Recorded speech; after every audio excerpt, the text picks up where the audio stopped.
இப்போ பார்த்தீங்கன்னா நாங்கள் வந்து முகப்பேரில் வந்து சீடு ஷிஃப்ட் பண்ணிகிட்ருக்கோம்.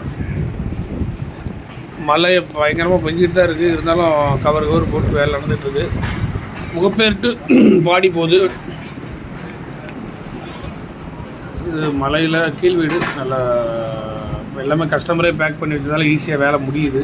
பொருள் அதிகம், இதனால் வேலை போயிட்டுருக்கு.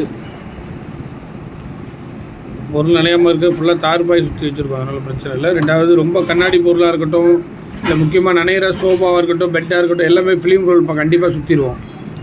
அப்போ உங்களுக்கு அதில் சாரல் விழுந்தால் கூட ஒன்றும் ஆகுது. மற்றபடி அட்டை பாக்ஸில் ஏதாவது நைட்டாக சாரல் இருந்தால் ஒன்றும் ஆக போகிறதில்ல. மற்றபடி முக்கியமான பொருள் பீரோ, மர பீரோ அந்த மாதிரி ஐட்டெல்லாம் கீழே வைக்க மாட்டோம். கீழே வைக்காமல் நல்லா நீட்டாக மேலேயே தூக்கி வச்சுருவோம். அதனால் உங்களுக்கு அது பொருளும் பாதுகாப்பாக இருக்கும். மழையிலையும் ஒன்றாகாது, உள்ளே வச்சுருவோம்.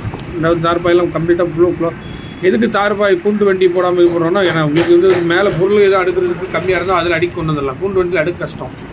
லோக்கலில் வந்து கூண்டு வண்டி தான் கொஞ்சம் கரெக்டாக இருக்கும். லாங் போகிறதுக்கு நம்மகிட்ட கூண்டு வண்டி இருக்குது, அது தனியாக இதனால் பண்ணிக்கலாம். பார்த்திங்கன்னா மழை தண்ணி கீழே ஃபுல்லாகவே இருக்குது. தாராளமாக பண்ணி கொடுக்கலாம். சாரா பேக்கர்ஸ் அண்ட் மூவர்ஸ்